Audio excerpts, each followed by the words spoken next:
Meus queridos, vamos abrir a palavra de Deus em Marcos capítulo 3. Marcos 3. Leremos os versos 13 ao verso 19. Depois subiu ao monte e chamou os que ele mesmo quis, e vieram para junto dele. E então designou 12 para estarem com ele e para os enviar a pregar, e a exercer a autoridade de expelir demônios. Eis os 12 que designou: Simão, a quem acrescentou o nome de Pedro, Tiago, filho de Zebedeu, e João, seu irmão, aos quais deu o nome de Boanerges, que quer dizer filhos do trovão, André, Filipe, Bartolomeu, Mateus, Tomé, filho de Alfeu, Tadeu, Simão o Zelote, e Judas Iscariotes, que foi quem o traiu. Nós vamos meditar sobre o tema a escolha da liderança espiritual da igreja. A escolha da liderança espiritual da igreja. É extremamente importante entender que a salvação, a redenção, é uma obra exclusiva de Deus. Nós não temos nenhuma participação nela. Do começo ao fim, a salvação é obra de Deus. E Cristo a realizou plenamente na cruz, dizendo: está consumado. E ressuscitou para nossa justificação. Entretanto, a proclamação da salvação é tarefa exclusiva da igreja. Nenhuma instituição humana tem competência de fazê-lo. Os anjos quiseram abraçar esse ministério, mas ele foi confiado à igreja. É interessante entender o método de Jesus. Jesus dedica 3/4 do seu ministério ao ensino, ao discipulado e à preparação dos seus discípulos, porque através deles, Jesus intentava alcançar o mundo inteiro. Desta maneira, o Senhor Jesus Cristo, dentre os discípulos, chama 12 apóstolos. Nós não podemos olhar e entender que discípulo seja sinônimo de apóstolo. Jesus tinha muitos discípulos, mas apenas 12 apóstolos. Dentre os discípulos, Jesus chama os apóstolos. Por quê? Porque não há liderança sem conversão. Um discípulo é um convertido, um discípulo é um seguidor, um discípulo é um aprendiz, um discípulo é um seguidor do mestre. Dentre os discípulos, dentre os seguidores, dentre os convertidos, Jesus chama alguns para a posição de liderança. Notem vocês que Jesus não chama líderes de um grupo estranho ao discipulado, mas dentre os discípulos. Um apóstolo é alguém que é enviado como embaixador, como arauto, em nome do Rei dos Reis, para proclamar a mensagem do Rei. É interessante observar também, queridos irmãos, nesse aspecto, que nós temos a formação de outros discípulos. Jesus nos mandou fazer discípulos de todas as nações, mas Jesus não nos mandou fazer apóstolos. Não há sucessão apostólica. Quando os apóstolos morreram, não houve sucessão de apóstolos. Os apóstolos foram aqueles instrumentos chamados diretamente por Jesus, que foram os instrumentos de Deus para receber a revelação de Deus, que foram inspirados pelo Espírito Santo de Deus para registrar a verdade de Deus, mas não há sucessão apostólica. O que existe no Novo Testamento é dom de apostolado, é outra coisa, não apóstolos. Se você quiser conhecer um pouco mais sobre esse assunto, recomendo você a leitura do livro O Perfil do Pregador, de John Stott, quando no primeiro capítulo desse livro, ele trata clara e profundamente dessa questão da não possibilidade, da não existência da sucessão apostólica. Os apóstolos de Jesus tinham características bem definidas. Primeiro, um apóstolo precisava ter visto Cristo ressurreto. Isso era uma marca de um apóstolo. 1 Coríntios 9:1. Para ser apóstolo, tinha que ter visto Jesus ressurreto dentre os mortos. Segundo, para ser um apóstolo, tinha que ter tido comunhão pessoal com o Cristo ressurreto. Está lá em Atos 1, 21 e 22. Terceiro, para ser um apóstolo tinha que ser chamado diretamente pelo Senhor Jesus. E em quarto lugar, um apóstolo tinha que ser credenciado por sinais e maravilhas. Sinais e maravilhas. Esse era um credencial de alguém chamado para o apostolado. Você pode perceber isso, 2 Coríntios 12:12. Então é importante definir que não há realmente sucessão apostólica. Agora, deixa eu dizer outra coisa em nível de introdução, a guisa de introdução. A decisão de Jesus de chamar os apóstolos foi uma das decisões mais cruciais da história. Mais cruciais. Por quê? Jesus não escreveu nenhum livro. Jesus não ergueu nenhum monumento e nenhuma instituição. Jesus estabeleceu a sua igreja como corpo vivo, como organismo vivo. E Jesus dedica o seu tempo treinando 12 homens. E é a partir desses homens é que o ministério de Jesus vai perpetuar, vai se espalhar, vai se alargar. E desta maneira, Jesus Cristo atingiu o mundo inteiro, provando para nós que o seu método estava absolutamente seguro e certo. Olhando esse texto com sua Bíblia aberta, eu quero tirar 3 lições básicas nesta noite para o nosso ensino. Em primeiro lugar, Jesus escolhe soberanamente a liderança espiritual da sua igreja. Notem vocês o verso 13, diz o texto: depois subiu ao monte e chamou os que ele mesmo quis, e vieram para junto dele. Marcos não nos informa isso, mas nós precisamos lançar mão do texto de Lucas, que é um texto paralelo, para saber que Jesus subiu este monte e passou a noite inteira em oração, antes de chamar os apóstolos.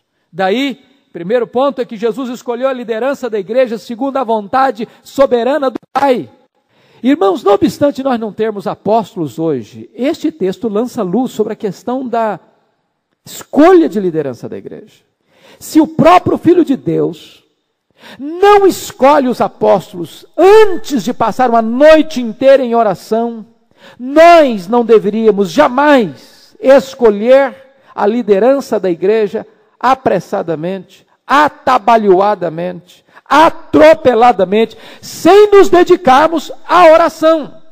E se você olhar o texto bíblico, você de Lucas 6, 12, 13, que é o texto que fala que Jesus subiu ao monte e uma noite inteira esteve em oração ao Pai. Quando amanheceu, ele chamou a si os seus discípulos e escolheu 12 dentre eles, aos quais deu o nome de apóstolos. Há 4 características da oração de Jesus aí. Primeiro, ele orou secretamente, retirou-se para o monte a fim de orar. Secretamente. Orou longe dos holofotes, longe da multidão, longe da plateia. Segundo, ele orou insistentemente. Ele passou a noite inteira em oração. Não fez apenas um pedido rápido, telegráfico. Ele passou a noite completa, inteira, intercedendo por aquela causa. Terceiro, ele orou submissamente.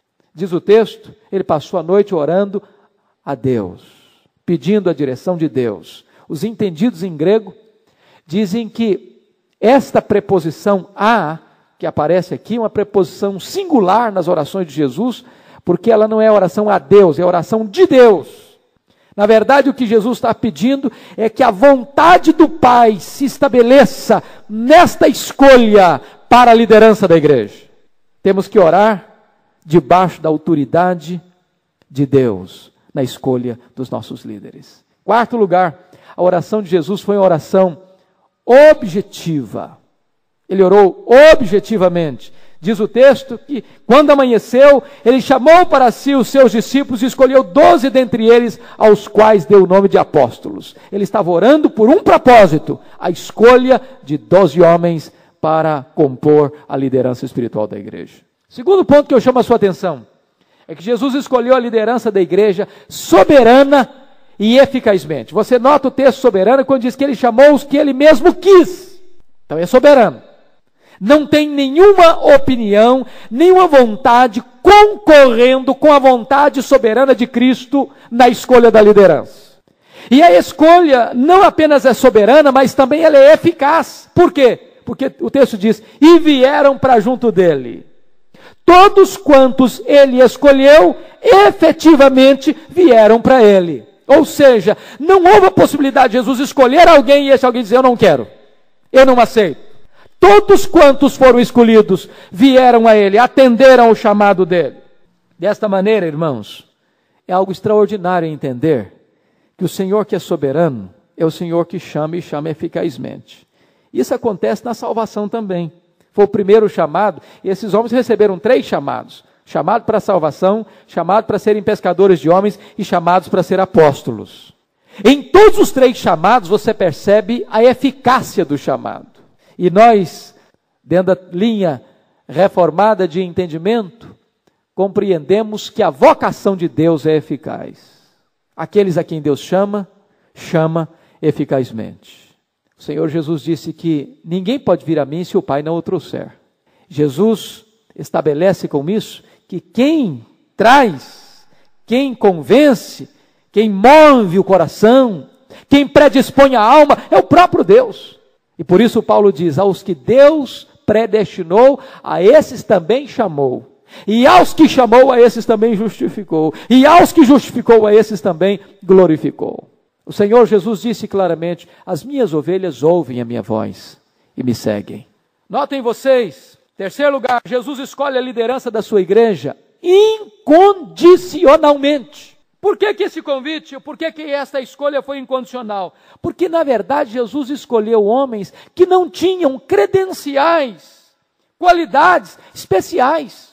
Não eram homens endinheirados, a não ser Tiago e João, que eram donos de uma pequena empresa pesqueira, a não ser Mateus, que era um funcionário público. Os outros eram pescadores, homens extremamente simples. Além de não serem endinheirados, eles não eram de uma posição social influente. Terceiro, eles eram iletrados. Quarto, eles eram complicados, difíceis de serem trabalhados. Alguns deles temperamentais, outros deles impulsivos, outros deles teimosos, outros deles gananciosos, outros deles extremamente tímidos. Jesus apanha um grupo para investir, para ser liderança da igreja, que se você e eu estivéssemos escolhendo, possivelmente nós teríamos muita dificuldade de escolher. Jesus escolhe esse grupo não por aquilo que eles são, mas por aquilo que eles haverão de ser, pela obra do próprio Cristo neles. Meus irmãos, isso prova para nós algo extraordinário. Extraordinário. É que, na verdade, o chamado da liderança da igreja prova que a escolha é soberana. Ela é soberana mesmo. E quando você olha para você, quando eu olho para mim, eu percebo uma coisa, que o chamado tem que ser soberano mesmo.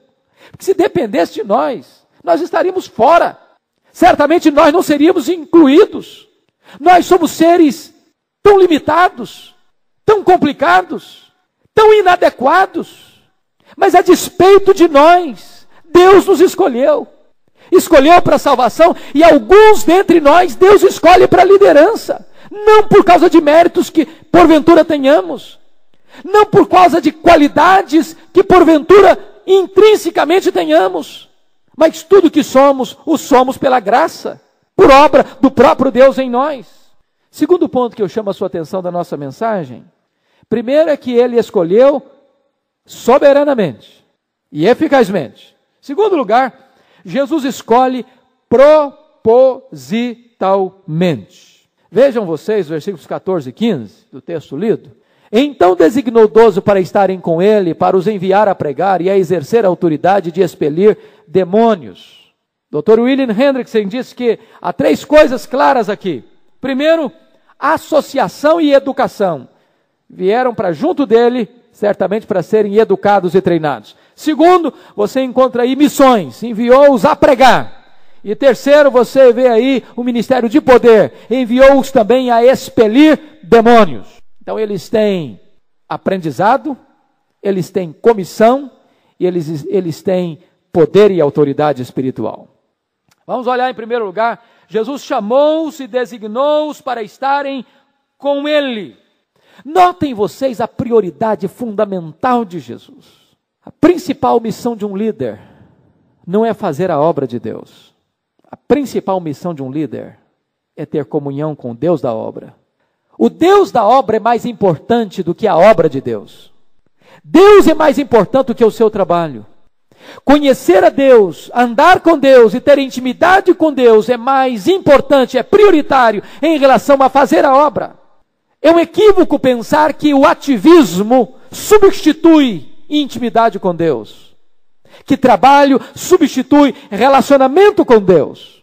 A maior importância ou a maior prioridade de um líder é assentar-se aos pés de Jesus com Maria, para ouvir dele, para aprender dele, para ver nele o exemplo, para beber da sua informação, do seu ensino e para receber dele a vida, o poder, seguindo os seus passos.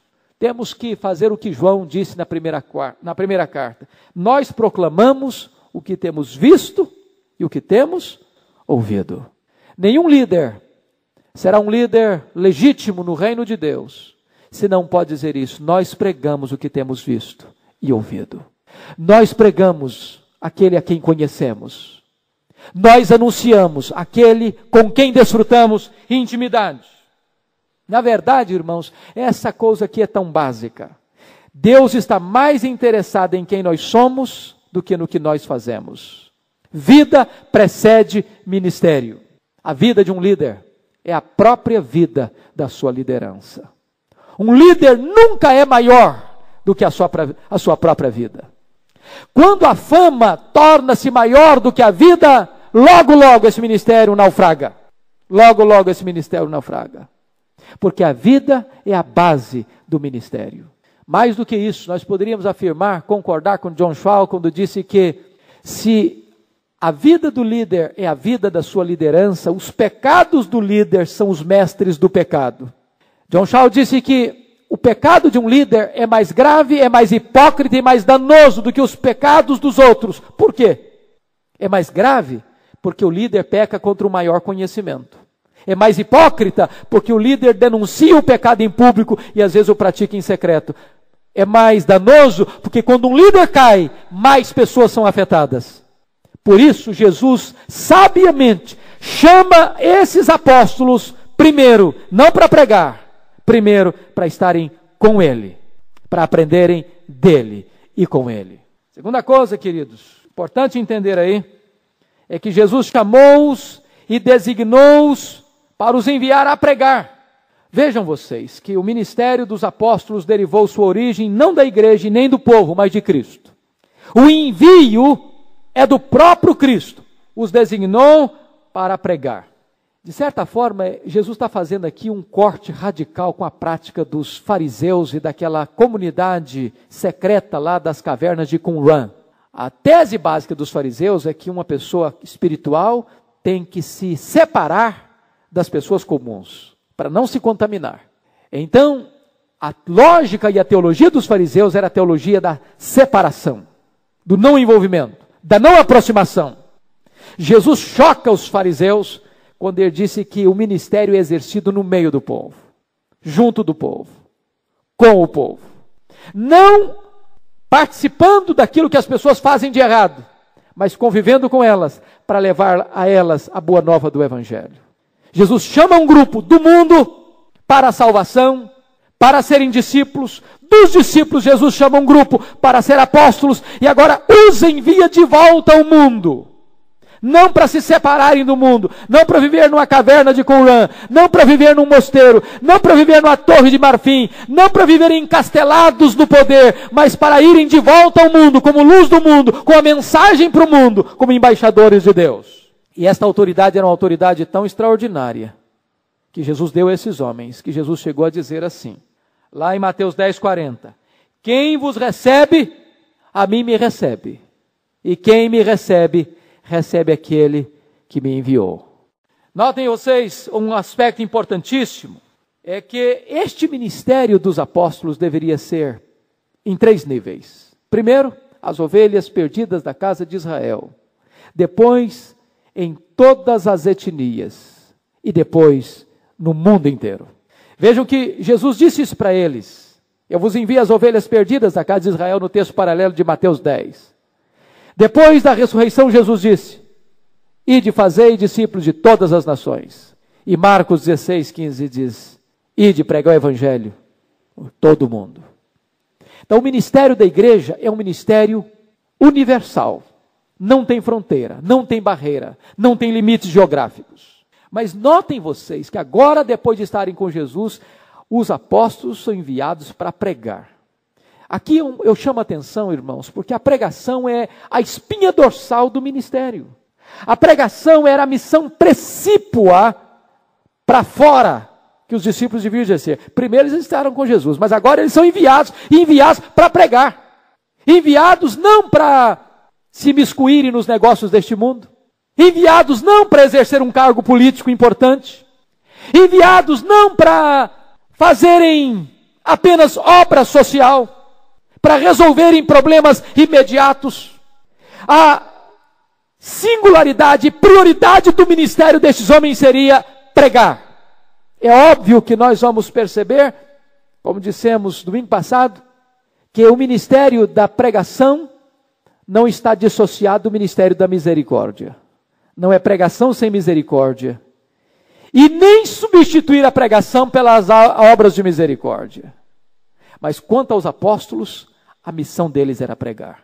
Tanto é verdade que quando os apóstolos, lá em Atos 6, começam a se envolver com a obra de misericórdia, servindo as mesas, atendendo as pessoas necessitadas da igreja, eles pararam e disseram: não é bom o que nós estamos fazendo. Vamos constituir diáconos, homens cheios do Espírito Santo, cheios de fé, cheios de sabedoria. Quanto a nós, nos consagraremos à oração e ao ministério da palavra. E queridos irmãos, a pregação da palavra é tão importante que é mais importante que a ministração dos sacramentos.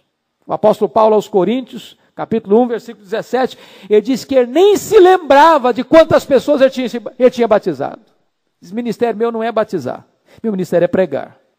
Não está dizendo com isso que o batismo não é importante, que batizar não é importante. O que ele está dizendo é que ele focou naquilo que era prioridade para a sua vida. Que ele concentrou a sua atenção naquilo que era vital, naquilo que era essencial, naquilo que ninguém poderia substituí-lo, a pregação da palavra de Deus. Um ministro, um líder que não prega, é como uma lamparina sem luz, é como uma trombeta sem som, é como um vigia adormecido, e como um fogo pintado apenas numa parede. Pregar a palavra é a missão precípua desses homens que Cristo chamou. Mas notem vocês, um fato interessante, que Jesus não está preocupado com as multidões. Olha, irmãos, a estratégia de Jesus é uma coisa fenomenal, porque ele tendo 3 anos de ministério e a multidão correndo atrás dele, ele podia sim cantar com as multidões. Ele podia ter pregado para as multidões os 3 anos e com a agenda lotada do começo ao fim. Robert Coleman, no seu precioso livro, no Mestre de Evangelismo, disse o seguinte, eu vou ler porque está entre aspas. A preocupação de Jesus não era com um programa que atingiam multidões, mas com homens que as multidões seguiriam.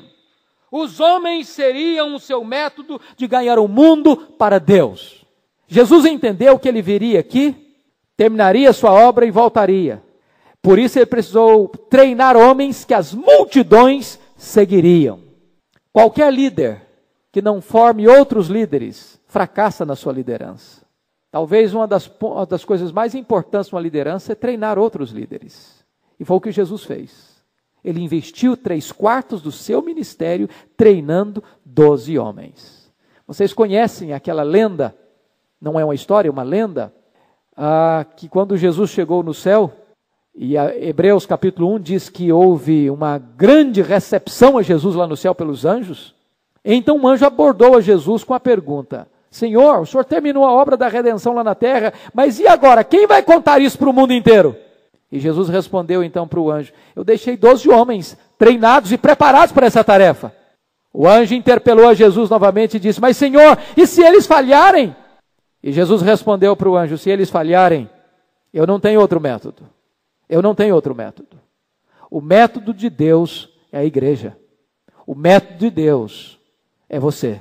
Essa é uma coisa fundamental e Jesus investiu seu ministério nesse projeto, nessa bandeira. Agora olha você em terceiro lugar que Jesus os designou também para expelir demônios. Jesus não apenas deu verbo, palavra, ele também deu poder, ele deu autoridade. O demônio que oprimia, que escravizava, que cegava o entendimento dos incrédulos, precisava ser confrontado. E o ministério apostólico também foi um ministério de libertação dos cativos, como foi o ministério do Senhor Jesus Cristo. É interessante que essa autoridade e esse poder não é um poder e autoridade inato, é um poder delegado, é um poder conferido. Na verdade, a autoridade que a igreja exerce é uma autoridade delegada à igreja. Todo o poder e toda a autoridade é de Jesus. Se você notar algumas coisas tremendas na Bíblia, nem o diabo tem poder em si mesmo. A Bíblia fala do anticristo que vai exercer poder no mundo inteiro. O poder do anticristo também não era dele, foi delegado. Delegado, recebido. Se você perceber, muitas vezes, o próprio Deus é quem dá determinado espaço de autoridade e diz, é até aqui e chega, é até aqui e basta. Ou seja, todo o poder, toda a autoridade está amarrado, seguro, nas mãos de Jesus. E a igreja tem poder na medida que tem intimidade e comunhão com esse Jesus, que tem todo o poder e que tem toda a autoridade. O diabo é sagaz, muitas vezes. Eu escutei um pastor contando uma experiência dele, certa feita foi chamado para atender uma pessoa que estava endemoniada, e quando ele chegou, aquela pessoa endemoniada, o demônio disse na boca da pessoa, diz, você está vindo aqui, você nem em jejum está, sua barriga está cheia. Já podia saber que ele tinha realmente comida a valer antes de ser chamado. Mas o pastor sabiamente disse, quem vai te tirar daí não é a minha barriga cheia ou vazia, é a autoridade do nome do Senhor Jesus e pode sair. E o demônio saiu. Porque a autoridade não está nem no jejum, nem no comer, nem nisso, nem naquilo. A autoridade está no nome de Jesus. É a autoridade do nome de Jesus. Mas, queridos irmãos, em último lugar, a última lição. Primeiro é que Jesus chama soberanamente. Segundo é que Jesus chama propositalmente. Terceiro é que Jesus chama e escolhe surpreendentemente. Jesus escolheu pessoas heterogêneas. Pessoas diferentes, de lugares diferentes, de backgrounds diferentes, de profissões diferentes, de ideologias diferentes. São pessoas limitadas, complicadas, imperfeitas, que frequentemente estão discordando de muitas coisas entre si.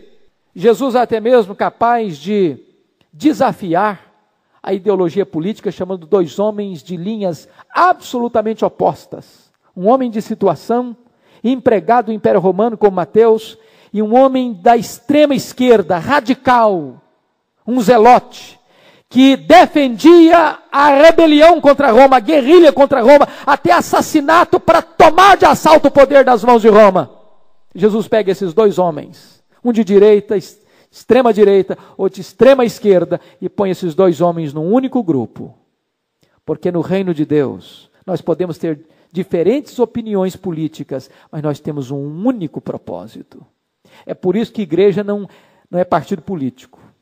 É por isso que o púlpito não é plataforma para se discutir política, porque tem espaço na igreja de Deus para você ser do partido que você quiser, desde que esse partido não esteja, obviamente, filosoficamente contrário aos princípios de Deus. Mas é possível você pertencer ao partido A ou ao partido B. Mas todos nós somos de um único Senhor, aquele que nos salvou e nos remiu com seu sangue. Note vocês que quanto mais você estuda essa lista, mais você fica encantado com a graça de Deus. Mais fica provado que o chamado é soberano e é eficaz. Mais você percebe que Deus chama não por causa dos méritos, mas apesar dos nossos defeitos. Então eu chamo a sua atenção agora para nós darmos uma olhadinha nessa lista. Vamos ver, o primeiro nome da lista é Pedro. Preste atenção aí, capítulo 3, versículo 16. Eis os 12 que designou, Simão a quem acrescentou o nome de Pedro. Quem era esse cidadão? Diz a Bíblia que Pedro era de Betsaida, mas que morava em Cafarnaum. Era casado, era pescador de profissão. E Jesus o chamou, mudou o seu nome, chamou para ser discípulo, agora o chamou para ser apóstolo. Por que ele é o primeiro da lista? Possivelmente por causa da posição de liderança que Pedro ocupou dentro do grupo apostólico. Não porque Pedro fosse um homem firme, sólido, constante, estável, ao contrário disso. Pedro na Bíblia não é sinônimo de estabilidade, ao contrário, de instabilidade. Pedro sempre estava oscilando de um lado para o outro. É um homem capaz de fazer grandes declarações. Tu és o Cristo, Filho do Deus vivo. E ao mesmo tempo, minutos depois, dizer: Senhor, tem piedade de ti mesmo. Foge da cruz. Foge da cruz. Ao mesmo tempo que é boca de Deus, dá espaço para que o diabo se irande com ele, ao ponto que Jesus diz: arreda Satanás, porque não cogitas das coisas de Deus, apenas das coisas dos homens. Pedro oscila entre a confiança e o medo. Se és tu, Senhor, manda-me ir ter contigo por sobre as águas. E Jesus Cristo: pode vir, Pedro. E ele salta naquele mar encapelado. Ousadia, coragem e fé. Mas imediatamente, olhando para a fúria do vento e das ondas, ele naufragou. Homem de pequena fé, por que duvidaste? Pedro oscila entre declarações profundas de fidelidade. Senhor, por ti darei a minha própria vida, ainda que todos se deixem, eu jamais. Para daqui a pouco dizer: eu não sei quem é este homem. Eu juro que eu não sei quem é este homem. E começa a falar em impropério, dizendo: eu não sei quem é este homem. Amados irmãos, Deus chama um homem como Pedro para ser líder, para ser apóstolo. Isso é uma coisa fantástica. Sabe por quê? Porque Jesus é aquele que não desiste de nós, mesmo quando nós desistimos dele. Quando Pedro negou a Jesus, eu não posso imaginar, eu fico pensando constantemente em que estado emocional Pedro foi para casa naquela noite, quando ele negou Jesus, quando o galo cantou e quando Jesus olhou para ele. E diz a Bíblia que ele caiu em si e desatou a chorar. Eu imagino como ele foi para casa naquela noite chorando, de noite, no meio dos olivais, chutando pedra pelo caminho. Eu imagino como ele largou o seu leito, o seu travesseiro naquela noite. Eu examino quão fatídica foi aquela sexta-feira para Pedro. Não sabemos se ele estava lá, bem pertinho, acompanhando o julgamento de Pilatos. Não sabemos até que ponto ele estava envolvido no meio daquela multidão que atropelava todo mundo e empurrava Jesus com apupos, dizendo: crucifica-o, crucifica-o. Não sabemos o que aconteceu com Pedro naquela sexta-feira, 3 horas da tarde, quando Jesus expirou. Como ele foi para casa. Como é que foi no sábado? O dia inteiro. Até que no domingo Jesus ressurge dentre os mortos e há um recado especial para Pedro. O anjo de Deus manda um recado: ide, dizei aos seus discípulos, e a Pedro, que subam para Galileia, lá os verei. E diz a Bíblia que eles vão para Galileia. Mas quando chegam na Galileia, diz a Bíblia que Pedro toma uma decisão: eu vou pescar, eu vou voltar ao passado, eu vou voltar à minha vida, eu vou desistir de tudo. Para mim não tem mais jeito, não tem mais saída, não tem mais recurso. Eu vou pescar. E Pedro era um líder tal, irmãos, que os outros disseram: nós vamos contigo. Foi por isso que Jesus disse lá: Pedro, Satanás reivindicou você para botar você na peneira, mas eu intercedi por você. Por que Jesus intercedeu por Pedro? Porque Pedro era um líder, e Pedro podia exercer sua liderança para o bem ou para o mal. Quando Pedro dizia: eu vou pescar, os outros o acompanharam. Pedro desistiu de Jesus, mas Jesus não desistiu de Pedro. Jesus apareceu para ele, e Pedro então, quando percebe que é Jesus, corre para a praia, e Jesus pergunta: Pedro, tu me amas? Sim, Senhor, tu sabes que eu te amo. Pedro, tu me amas mais do que estes? Sim, Senhor, tu sabes que eu te amo. Pela terceira vez Jesus pergunta: Pedro, tu me amas? E diz a Bíblia que ele se entristeceu e disse: Senhor, tu sabes todas as coisas, tu sabes que eu te amo. Na verdade, esse texto não traz para nós toda a sua riqueza na língua portuguesa, porque na língua grega há uma mudança de verbo aí. A primeira pergunta de Jesus para ele foi esta: agapas-me? Você me ama com amor ágape? Com amor sacrificial, com amor que dá a vida? E Pedro tinha prometido isso para Jesus: ainda que todos te abandonem, eu jamais, por ti darei minha vida. Pedro responde: Filocê, eu gosto do Senhor com amor filéu, não com amor ágape. Aí Jesus repete a pergunta: agapas-me, Pedro? Ele responde da mesma maneira: Filocê, eu gosto do Senhor.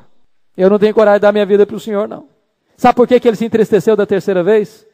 Porque Jesus mudou a pergunta. Agora Jesus não perguntou para ele: agapas-me. Jesus perguntou para ele: fileis-me? Você gosta de mim mesmo, Pedro? Você pelo menos é meu amigo, Pedro? Agora eu não estou te perguntando, você dá a vida por mim, não. Você gosta de mim como amigo, pelo menos, Pedro? Fileis-me? E ele repete a mesma coisa: filo-se, eu gosto do Senhor. Então segue-me. Então pastoreia as minhas ovelhas. E o Senhor o restaura. Este é o Deus a quem servimos. É o Deus que chama.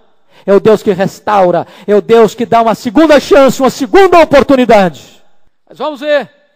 Quem está mais aí? Acompanhamos em segundo lugar Tiago e João. Quem eram esses homens? O texto é capaz de dizer que eles eram explosivos, filhos do trovão, boanerges, gente de estupim curto, gente temperamental, gente esquentada. Chegaram ao ponto, diz a Bíblia, que um dia Jesus passando por Samaria, Jesus estava indo para Jerusalém, era a caminhada última de Jesus para Jerusalém, onde ele seria preso e crucificado.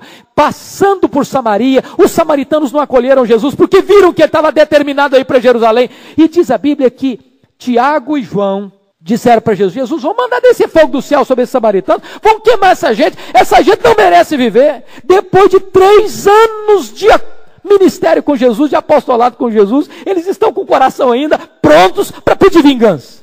Esse tipo de gente que está ocupando a liderança, que é o apostolado, ocupando o apostolado. Mas, amados irmãos, Deus é maravilhoso. Deus é maravilhoso. Porque o Senhor Jesus não desiste da gente. Não desiste. Às vezes nós somos muito mais exigentes do que o próprio Deus. Às vezes o irmão falha com a gente já carimba o cara. Já rotula, né? Isso aí não dá mais. Isso aí é carta fora. Furou, falhou. Tiago e João estão pedindo fogo do céu, depois de 3 anos de apostolado. E Jesus continua investindo neles, não abrindo mão deles. E fazendo deste homem do trovão, filho do trovão, o discípulo do amor, o homem doce, que é o apóstolo João. Amados irmãos, isso me ensina uma coisa, que nós temos que acreditar na transformação do ser humano pela obra da graça de Deus. Essa história de Gabriela, eu nasci assim, eu cresci assim, eu vou morrer assim, não é bíblico, não é uma frase cristã, não. Uma pessoa pode ser briguenta, temperamental, difícil, e pode se tornar uma pessoa doce, meiga, como João. O que é interessante é que esses 2 irmãos têm contrastes tão grandes. O Tiago foi o primeiro mártir do cristianismo, o primeiro dos apóstolos a entrar no céu. João foi o último apóstolo a morrer, o último a permanecer na terra. Tiago não escreveu nenhum livro da Bíblia, Tiago apóstolo. João escreveu 5 livros do Novo Testamento, o Evangelho, 3 cartas e o Apocalipse. Muitos honram a Deus pela maneira como morrem, outros honram a Deus pela maneira como vivem. Todos glorificam a Deus, todos cumprem o seu ministério. Nós precisamos repensar a nossa vida na perspectiva da eternidade. A gente pensa o seguinte: uma pessoa que é levada cedo diz: puxa vida, por que Deus levou cedo? Paulo diz: eu completei minha carreira. Um completa a carreira no começo da carreira, outro completa a carreira depois de longos anos. Para Deus, meus irmãos, um dia como a eternidade, é como 1000 anos é como um dia. Nós temos que olhar a vida na perspectiva de Deus. Quem mais o Senhor chamou? Chamou o André em terceiro lugar, olha aí, o André.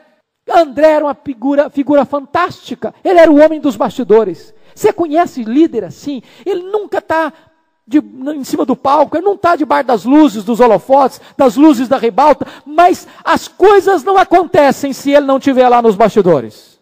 Deus chama a gente assim. Quem é o André? O André é aquele que está levando o seu irmão Pedro a Jesus. Ele não aparece, o Pedro aparece. Você precisa perguntar: quem é que levou Billy Graham a Jesus? Quem levou Spurgeon a Jesus? Quem levou os homens que Deus usou de uma maneira universal a Ele, ao Senhor? Às vezes essas pessoas que levaram nem aparecem na história. A história não os contabiliza, mas o céu sim. O céu os contabiliza. André é aquela pessoa que está sempre agindo. Foi ele quem disse para Natanael, foi ele quem levou aquele menino, aquele garotinho, a Jesus, com 2 pães com 5 pães e 2 peixinhos. Ele sempre está levando alguém a apresentar, e apresentando esse alguém a Jesus. Quando os gregos perguntam, queremos ver a Jesus, o Filipe foi falar com o André, para que o André fosse falar com Jesus, e os dois fossem falar com Jesus. Este André está sempre procurando levar alguém a Jesus. Por isso nós temos um sistema evangelístico chamado Operação André, levando alguém a Jesus. Quem mais você tem aí? Você tem um Filipe. Filipe era um homem, que nós chamaríamos hoje, categorizaríamos o Filipe como um homem cético ou pragmático, ou diríamos mais, este homem é um homem racional. Quando Jesus estava lá no deserto com aquela multidão toda, aí Jesus manda o Filipe providenciar alguma coisa. E aí, quando Jesus perguntou, onde compraremos pães para lhes dar a comer? O Filipe respondeu, Senhor, o senhor está fazendo a pergunta errada. A questão não é onde, não, a questão é quanto. É money, é dinheiro. A bolsa está vazia, não tem dinheiro lá no caixa, não. Precisaríamos pelo menos 300 denários de dinheiro aqui, ó. No mínimo, para começar. Ele é aquela pessoa que pensa apenas dentro da lógica, da matemática, do cálculo.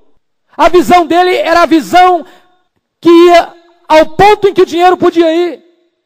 Vamos construir, vamos. Tem dinheiro? Não, não tem, então não dá para construir. Vou fazer. Tem dinheiro? Ah, não tem dinheiro, então não vou fazer nada. Nós só podemos ir até onde o dinheiro do caixa pode ir. Alguém já disse que o capital da igreja é fé. O capital da igreja é fé. Mas o nosso irmão Filipe não pensava assim, não. Tem dinheiro? Compra pão. Não tem dinheiro? Não compra pão. Jesus não vai fazer nenhuma coisa extraordinária aqui. Então, só podemos ir até onde os nossos recursos humanos podem ir. Quando Jesus estava pregando o seu último sermão que eu chamaria da aula da saudade, lá no cenáculo, Jesus disse para eles, e vós sabeis o caminho para onde eu vou. Aí o Filipe levanta o dedo e diz, Jesus, eu não sei não. Se o senhor está achando que a gente sabe, nós não sabemos. Eu pelo menos não sei para onde o senhor vai não. Aí Jesus disse, Filipe, eu sou o caminho, Filipe. Filipe disse, melhor, Filipe está dizendo o seguinte, a situação do Filipe é outra. Essa questão aqui é com Tomé. A questão do Filipe é outra. A questão do Filipe é a seguinte, no final da aula Jesus está dizendo o seguinte, Jesus está falando sobre casa do Pai, morada no céu, sobre a segunda vinda, sobre o caminho. E quando Jesus está encerrando a aula, é que ele levanta, eu fico imaginando a cena, levanta o dedinho lá no fundo da sala, para fazer uma pergunta. Senhor, mostra-nos o Pai. E aí o senhor pode fechar a aula do senhor, o senhor pode diplomar todo mundo, porque aí já está pronta a lição. Mostra-nos o Pai, isso nos basta, chega. Aí nós vamos entender o seguinte, pode fechar o curso e dar o diploma. Aí Jesus disse, Filipe, tanto tempo você está comigo e ainda não sabe de uma coisa? Principal, eu e o Pai somos um. Eu e o Pai somos um. Irmãos, que coisa fantástica. Deus pega a gente assim, difícil de entendimento, transforma num líder.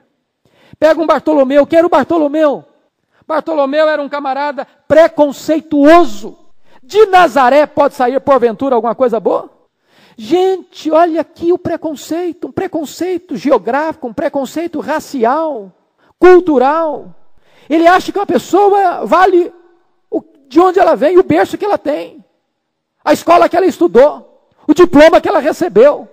Quantas pessoas pensam assim hoje? De Nazaré pode sair alguma coisa boa? André respondeu, vem e vê. Vem e vê. Mas veja mais quem Jesus chamou. Jesus chamou o Mateus. O Mateus era funcionário do Império Romano. Ele era um coletor de impostos. Ele era uma pessoa odiada pelo povo. Talvez se fôssemos nós, não vamos chamar esse cara não, que vai arrumar encrenca no grupo. Para onde a gente passar, eles vão ver o histórico de vida dele e vão criar confusão para a gente. Não vão chamar um homem desse não. Mas Jesus chama um homem da situação, um empregado do Império Romano, e este homem vai se tornar o escritor do evangelho mais conhecido, o evangelho de Mateus. Jesus chama quem mais? Chama Tomé. Quem é o Tomé? Tomé é um camarada corajoso. Primeiro é corajoso. Quando Jesus foi chamado lá para ir para Betânia, e Jesus revela que realmente está indo para Betânia para ressuscitar o Lázaro. Lázaro morreu. Diz, Senhor, eles vão te matar lá. Ele sabia da conspiração. Mas vamos com ele, nós vamos morrer com ele. Pronto, eu estou disposto a morrer, vamos junto. Tem coragem. Mas esse camarada tem uma dificuldade no coração. Ele é aquele camarada do rompante, mas ele tem dificuldade de crer. Ele tem dificuldade de crer. Quando falaram para ele da ressurreição de Jesus, ele não estava lá quando Jesus apareceu, ele disse, eu não acredito de jeito nenhum, se eu não ver, se eu não botar na minha mão, eu não acredito, eu vejo o que eu creio no que eu vejo, e pronto. Depois de 3 anos de seminário intensivo com o maior mestre do mundo, Jesus Cristo. Mas também é capaz de render-se às evidências. Quando viu a Jesus, ele se prostrou e ele adorou e disse, Senhor Deus e Deus meu. É gente que também, ao saber da verdade, ao ser convencido da verdade, se rende a esta verdade. Que mais Jesus chamou? Jesus chamou Tiago e Tadeu. Esses 2 aqui não aparecem em lugar nenhum mais. Mas certamente pregaram, certamente visitaram, certamente expulsaram demônios, certamente cumpriram o seu ministério. Deus tem gente assim na sua igreja, gente que não vai aparecer nos jornais, não vai aparecer nas manchetes, não vai aparecer no púlpito, não vai aparecer no palco, ninguém vai ouvir falar deles amanhã, mas gente que fez a obra de Deus. E aí Jesus chama um Simão Zelote. Simão Zelote era de um partido dentro do judaísmo radical, que defendia pegar em armas e conspirar com guerrilhas contra o Império Romano. Defendia a morte, o assassinato, qualquer coisa para tomar o poder de Roma. E Jesus pega um homem desse da extrema esquerda para ser um apóstolo. E finalmente Jesus chama Judas. Aliás, esse é um dos grandes mistérios que nós não temos explicações. Porque Jesus já o conhecia desde o começo. Mas Judas, não obstante ser apóstolo e ter todos os privilégios, e talvez mais do que os demais, porque ele era o único homem que tinha um cargo de confiança dentro do grupo apostólico. Ele era o tesoureiro, ele era o homem responsável pelas finanças do grupo, mas a Bíblia diz que ele era um ladrão, um avarento, um mesquinho. Quando Maria derramou aquele perfume que custava 300 denários nos pés de Jesus, é um desperdício. É um desperdício. Podia dar para os pobres. Ele não estava pensando nos pobres, ele estava pensando nele. Que dinheirão, eu podia fazer tanta coisa com esse dinheiro. 1 ano de salário. 1 ano de salário. O coração dele estava no dinheiro. Diz a Bíblia que ele vendeu Jesus por 30 moedas de prata. E Jesus estava agora no cenáculo. E Jesus disse, um de vós há de me trair. E ele já tinha traído, já tinha vendido a Jesus. E ainda tem o desplante de perguntar, porventura sou eu, Senhor? Hipocritamente. Porventura sou eu, Senhor? Diz a Bíblia que ele sai para liderar a turba, a soldadesca, e vai dar a senha para os algozes, beijando a Jesus, dizendo, salve mestre, e o beijou. Mas notem vocês um fato tremendo, irmãos, é que ele, depois de falhar, como outros falharam, como Pedro falhou, ele prefere o caminho do suicídio ao caminho do arrependimento. E eu prefiro a frase de William Hendrickson, quando ele diz o seguinte, que a tragédia chocante da vida de Judas é prova, não da impotência de Cristo, mas da impenitência de Judas. Certo é que se ele tivesse se arrependido, se ele tivesse se humilhado, certamente ele teria tido também o perdão do Senhor. Mas ele preferiu desprezar a última chance da sua vida.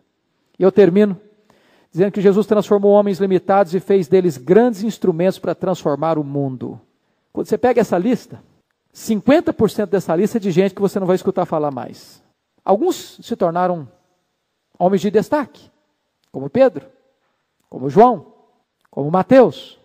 Mas os outros, a maioria deles você não escuta mais. E por que isso? E por que isso?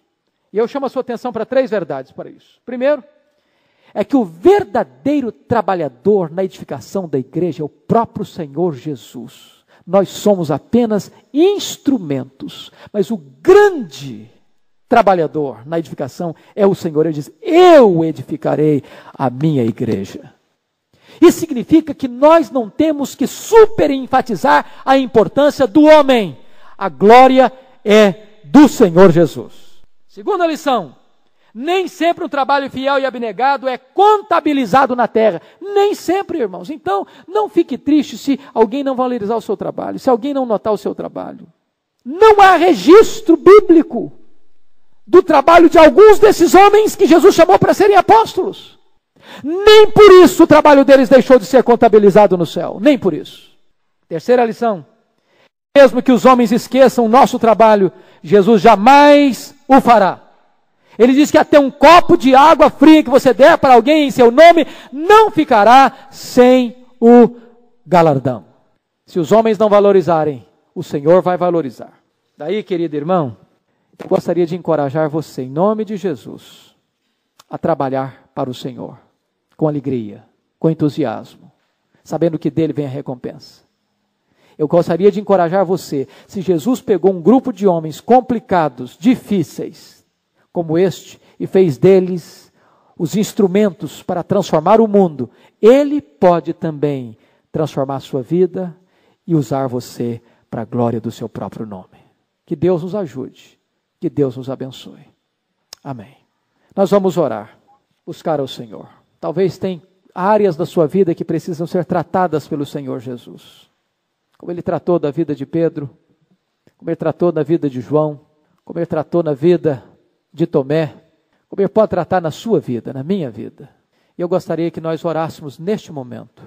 Então, se você puder ficar em pé, fique em pé e nós vamos clamar ao Senhor pela nossa vida. Vamos pedir a Deus que, assim como Ele levantou este grupo de homens para ser uma bênção, que Ele levante entre nós, homens e mulheres, para ser uma bênção. Talvez Deus chame dentre nós alguns para a liderança, mas se Ele não chamar-nos para a liderança, Ele nos chama a todos para sermos discípulos, para andarmos com Ele, para o conhecermos e para fazermos a sua obra no poder do seu Espírito.